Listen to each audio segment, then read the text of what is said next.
Hey, this is Anney. And Samantha. And welcome to Stuff I Never Told You, a production of iHeartRadio.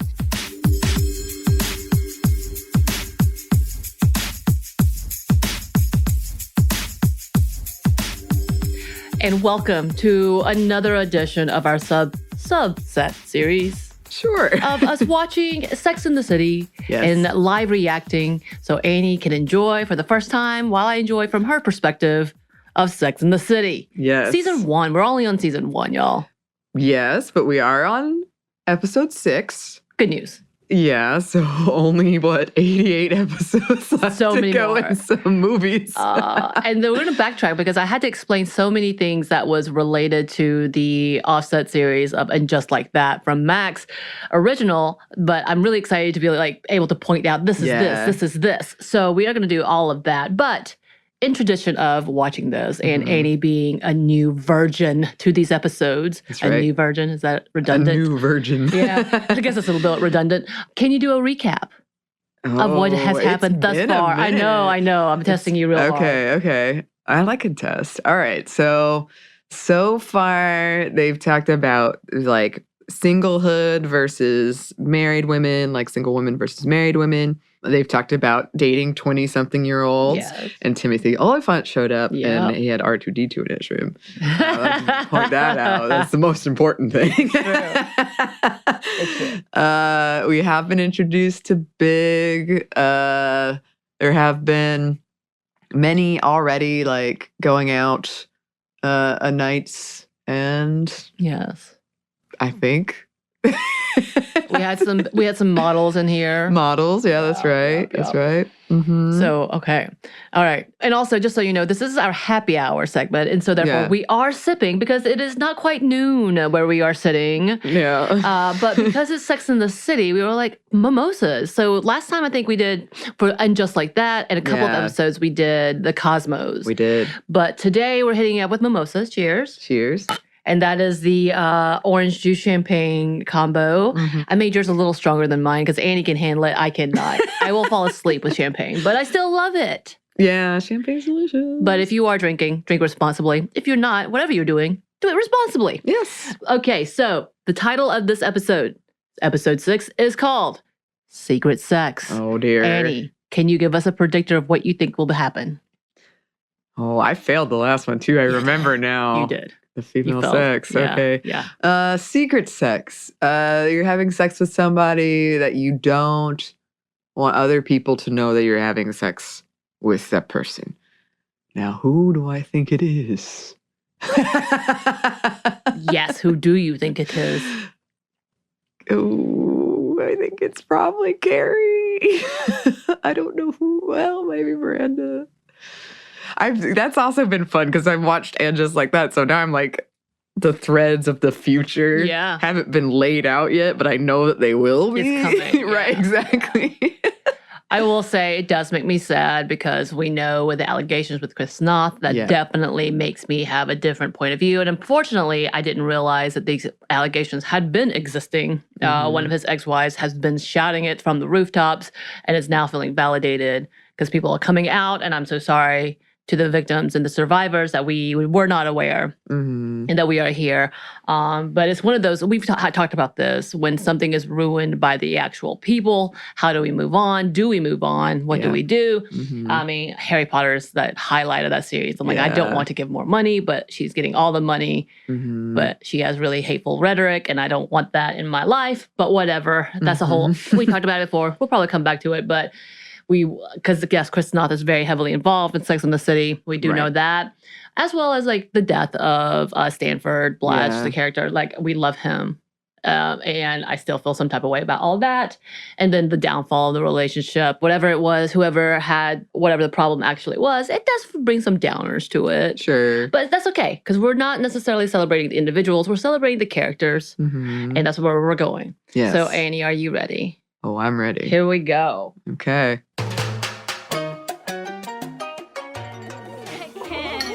I thought you were serious about this guy. You can't sleep with him on the first date. So we're coming on the rules of dating, but you can't sleep with someone on the first date, or they'll never be able to get married because you become the slut. Right, which they kind of talked about with the anal sex thing. Yeah. Keep him in a holding pattern for at least 5 dates. Or you've gone 5 dates? My rule was 3 dates. Yeah. Maybe I'm a hoe. I don't think so. I think 3 is pretty... Okay. Of course, that also doesn't imply the fact that we have choices and can change that. But for some reason, I felt this was a thing. Yeah. I did have these ideas of like progression in a relationship means by this date you should have done this, by this date you should have done this. I think it's pretty harmful actually. It was very harmful. Maybe I didn't want to do it. There's that whole book, which they already referenced, in which they define all of that. Ooh. And she follows it to the T, Charlotte. The book was called The Rules, and it was written in 1995. Time-tested secrets for capturing the heart of Mr. Right. Oh. That's how it's described. So and she read that book. Of course she did. So that feels very like women have to go by these rules and not by what they want at all.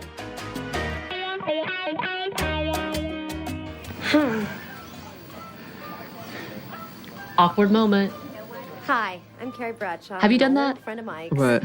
Like not introduce someone on purpose, and so you just sit there awkwardly, or not been introduced on purpose, so you just sit there awkwardly. Yeah. I mean, I know it's like kind of a tactic to get people to, if you don't know their name. I do that. I did once accidentally introduce my boyfriend at the time as my friend, and it caused a whole thing. Well, I will say my partner and I didn't know I was the girlfriend until they said my girlfriend to someone, and I went, Those labels, they can cause some drama. And then he remembered, like 3 months later or a month later when we were talking, and I was like, I didn't even know it was your girlfriend. He's like, well, are you talking about that day I was on the phone? So he knew it too. Yeah. No. Oh, God. Then my boyfriend got mad at me at the time. He was like, why on Facebook are you not? Oh, no. I was like, I never get on Facebook. Did you change your status? I didn't. I never changed my status. We dated for 3 years. Oh.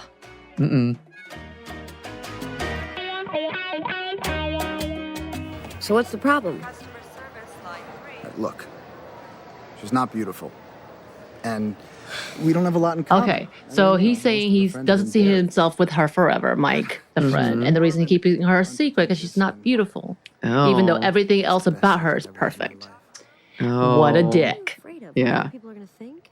So I got this wrong. Oops. She's not the You're not wrong. You're not too bad. Oh, okay. You're not off yet. But he keeps her a secret. I don't think I've ever been somebody's secret. I have. Have you? Well, so I couldn't figure out if I was someone's secret, because they were my secret too. But I couldn't tell if I was, because like other people would know about it, that I was surprised would know about it and confront me about it. And then I was like, what?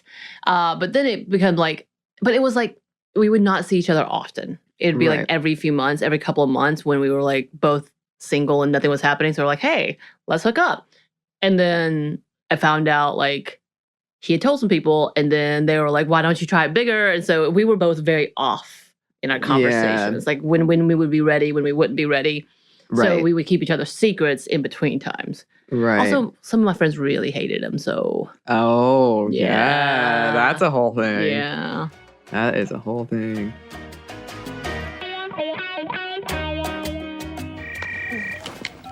Hello. Do you miss me yet? Who is this? I watch too many horror movies. Who is this? Are you alone in the house? It's not this. No horror movies. That'd be such a twist. I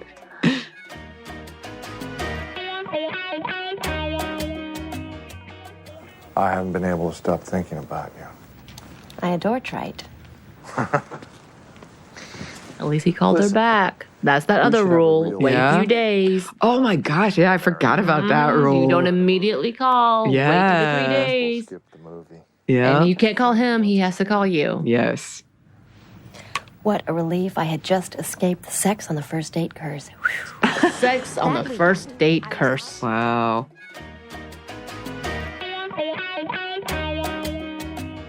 Let me get this straight. Right now, Carrie and Chris Knopf are arm in arm walking. That is so obnoxious to me because I've just tried to hold hands with someone walking. I feel like I'm out of sync. Yeah. Do you do that? Is that a thing? I don't. I feel like that's an unrealistic expectation that people have. Yeah. I'm such an awkward person. I actually discussed this with my ex where I was like, I just am not this person who's going to be close. Like, I'm not going to initiate holding hands and all this stuff. And he's like, well, if you ever want to, you can. Oh, awkward pause. So, good to see you. Good to see you again. Not introducing Carrie. Ruh-roh.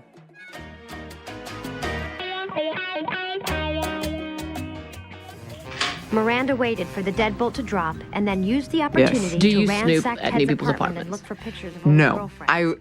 not like if it requires me open it. Like I'll look, like if I have to open the medicine cabinet, I'll look at what's in there. But if I don't go out of my way. Okay. I have done it to a certain extent to see if they're, like, especially with a dude, because I didn't know his life too much, that I was like, does he have a girlfriend? Am I someone he's cheating with? Because I need to know. And this whole new thing, which I really think we should talk about, the whole, like, women leaving things behind when they realize there's female things, to let them know that they were there. Right. I do like this. But typically not. We had our producer, Andrew, who came to my house and started going through drawers. I'm like, what are you doing, man? Yeah. But out of that, and then the spanking. Yeah. Yeah? No. Oh, I'm thinking. Because so Miranda discovers her new man has a video in the drawers because she went snooping. That was as if a spanking porn video. Yeah. I got a glimpse of it. Actually, somebody I used to live with, when I first moved in, I wasn't snooping, but there was a tape out. Oh. That was a porn. Okay. And I was like, I was kind of frightened, to be honest. I'm like, if you leave this out, I don't know if this is some kind of weird message. Yeah. Yeah. I don't know how I feel about spankings. Because it feels like for me, who does not like to be dominated often, like that's too much. I don't like hitting as a thing, typically. Other things maybe, but hitting, slapping, not my thing. So, but like, I'm sure that, like, I don't know, that no one's ever asked me to smack them. So you think you would be the dominant position? I would think so. That's the only way I could truly, be okay with it, I think. Because I don't want that to happen to me. Like, I don't want it for me personally. Unfortunately, I don't think I could ever trust somebody enough. Yeah. But I think I could enjoy that if I could trust somebody enough. Trust someone. But I don't think I'll ever. That's an interesting, like trying to put that itself in your situation.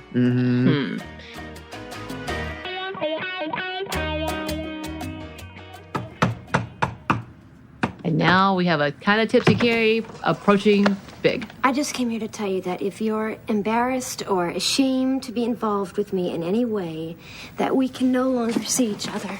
I will say I have been really emotional about something, and then I'm just like let it all out. But it's also kind of like her keeping it in to try to be perfect and realizing, damn it, I can't be perfect. Yeah.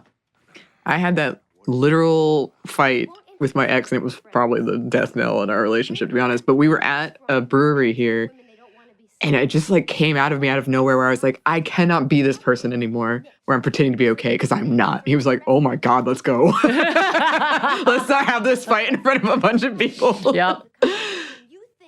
So with Carrie confronting, why are you embarrassed about me? And he was like, well, I'm learning this new part of you. And by the way, she does this often.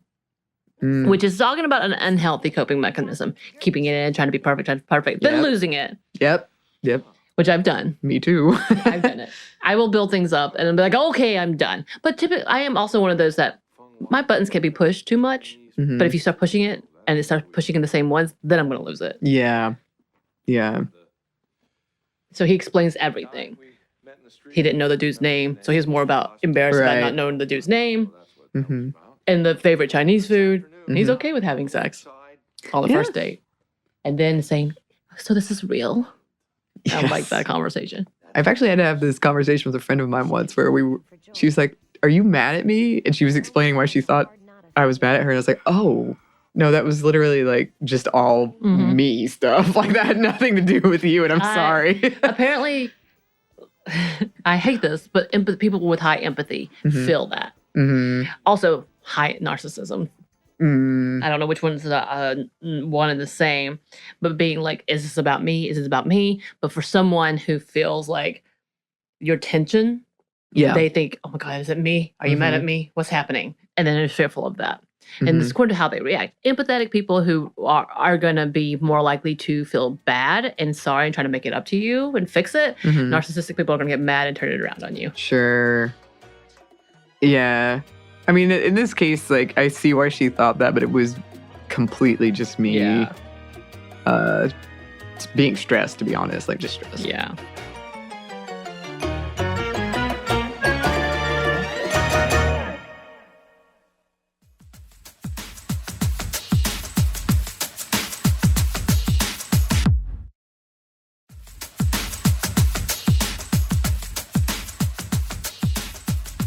Okay, so you did pretty good. All right. You did pretty good. Yes. Carrie was what she thought was the secret sex, for sure. But then it becomes a whole bigger thing. And we find out that it's all in her head. It also had a wordplay with Miranda where the secret sex is what does he like? Is it secret type of sex? Turns out it wasn't. Maybe he just had it for some reason. And then we also have the friend who finally decided to take it to the next level and bring her out. And she was like, you're too inhabited. And he broke up with him. Oh. I know you missed that because we were talking. Oh. I'm glad we have these recaps. She broke up with him because she had enough. Yeah. And good for her. Good for her. She deserves better than being his secret shame because she's not pretty enough. How dare you? I know. She was gorgeous. She was great. And she had cheese. And she had cheese. And she had dreams of opening a cheese shop. I mean, that's glorious. Let her have her cheese shop. I want to see that alternate reality show. And of course, we see Sam never having secret sex. She just has sex and loves it. Yeah, that was one I was like, it's definitely not going to be her because she's going to be happy about it. Okay, so Anney, what do you think about this episode? I enjoyed it. I feel like a lot happens in a quick amount of time in these episodes. Yeah. Like, they covered a lot of ground. They do. So going into 4 perspectives, and we've only really seen 2 perspectives in this show. So we only saw Miranda and Carrie and then the friend. Yeah, and then kind of Charlotte, who I guess, I don't know. She just told about the rabbi sex. Like, she was part of that conversation, per se. This is the buildup of Big, though. Big and Carrie. I will say that. Yeah. Yeah. It's interesting because I don't know what happens. Like, I know how it ends. Yeah. I'm assuming he's around a lot. Off and on. Off and on. I know they have kind of a off and on sort of thing. I know there's at least one other dude in the mix. But for someone like me, when I watch something like this, I've never experienced that. Yeah. I don't get it. Yeah. It kind of is like almost voyeuristic where I'm like, oh, what is this life? Where you just see somebody and you're like, I gotta be with that person. I don't think it's completely realistic. That's fair. So don't base it on that. That's fair. Which is also part of the problems of romances in general. Totally agree. It doesn't give a real reality of it all. Because we do have this fantasy moment. I mean, especially when you come to the very end, it's like, oh, this is absolutely nonsense. People have a lot of opinions about if she ended up with the right person or not. Oh, I know. Even before I started watching it, I've heard about that. I was very curious if they would bring Aiden into and just like that. Yeah. But to be fair, I think he was brought into movie number 2. I think. And I don't know what happened there. Yeah. Yeah. I mean, that, I could go on and on about shipping and people having teams. But I do appreciate, like, even as somebody who's, never experienced this perhaps, I can still relate to a lot of the stuff they're talking about. And I mean, obviously, we're having conversations about our past relationships where we're like, oh, yeah, I felt that way or that way. And I think I know we've said it before, but I think that's one of my favorite things about the show is I'm like, oh, yeah, I can see it. I can relate to this, and I've had these conversations with my friends. Yeah. Yeah. Again, I love the dynamic of the friends. Yes. Okay. Well, we hope you enjoyed this ride-along. Let us know what you think. Yes. Please do. You can email us at stuffmediamomstuff@iheartmedia.com. You can find us on Twitter at momstuffpodcast or on Instagram at Stuff Mom Never Told You. Thanks, as always, to our super producer, Christina. She's going to come and be a part of this soon. I'm so excited. She's got to.